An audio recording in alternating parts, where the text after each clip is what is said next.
Hello. Today, what I want to talk about is the New Eyes report. It can often be said that first impressions are the important ones. New Eyes reports benefit both employees and organizations around those new eyes. So the objective of a New Eyes report is to capture key input from new employees and internal transfers in the first 3 to 6 months of their role, because after the 3 to 6 month mark, the new perspectives we have start to get stale after that. New Eyes reports are mainly intended for an employee's direct leader, though they also could be of interest to human resources or even the colleagues we work with in a department. New Eyes reports can truly benefit the employee as well, if, and I say if, they're handled skillfully. I encourage employees to therefore log and capture their feelings and facts about the organization, their arrival, the integration, the onboarding process, the overall atmosphere, and the work environment in a 3 to 5 page report. Now, the report can also contain helpful elements letting the company know what was surprising, what was observed. I encourage writers to list both what works well and from your perspective, and use those words, from my perspective, what seems to be dysfunctional, what you don't understand, and therefore what you suggest. Now, this approach allows writers to integrate elements of what I call constructive criticism or feed forward, as well as propose fair alternatives to shine with those new eyes. So let's assume you work for a company and your leader did not suggest a New Eyes report to you. No problem. My suggestion is sit down with your leader and the team and talk to them about the concept and its utility, because I would never recommend writing and just sending out a New Eyes report. Make sure that it is both welcome and accepted. Now, the reason I say that is several years ago, I saw this backfire. A leader worked for another leader, and his leader above asked him 2 levels down to write the New Eyes report. And the person writing it did not know that his leader above him was not aware of it. And he only found out when he sent it out, which caused ruffled feathers. And it did point to communication issues in the team, though it took him a while to get over the fact that here's a report that wasn't asked for. So remember to let people know you're doing it. Now, what's the best layout? Well, from organization to organization, methods vary.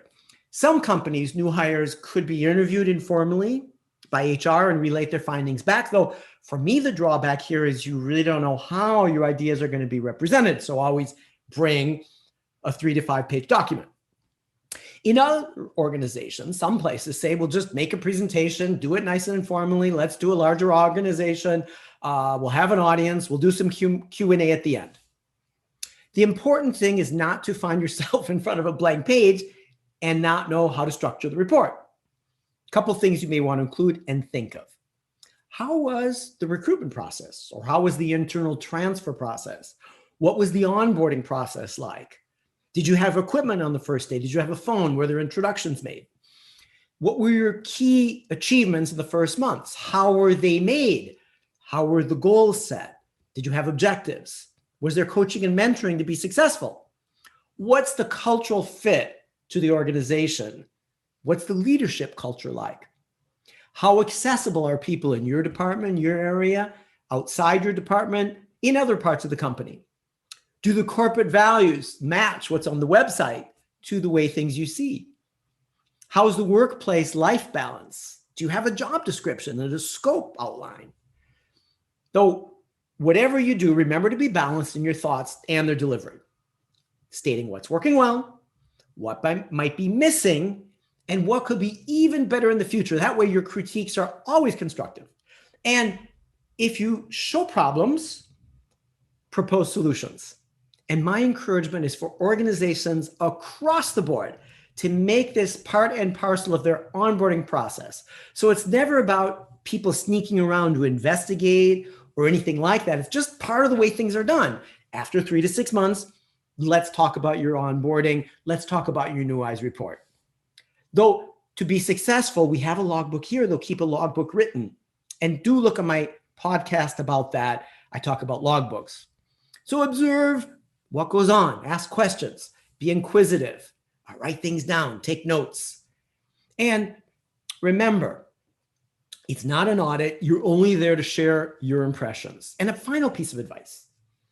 You may not want to name anybody or speak only in generalizations, especially if you're highlighting dysfunctions. And use the words I and from my perspective, because it will always only ever be from your perspective. And don't try to sound like an expert, because after all, in barely 3 to 6 months, nobody would recognize you as having the legitimacy to criticize the systems in a place in a negative way.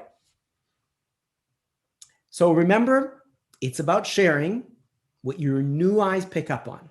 And you look at my resource area on my website to download a suggested structure. And be leader-like, successful by design, not by chance, through conscious responses instead of unconscious reactions. And please head over to take my leadership survey. I'm curious how many great leaders you had in your career. You can find the link below. Thank you very much. Be leader-like.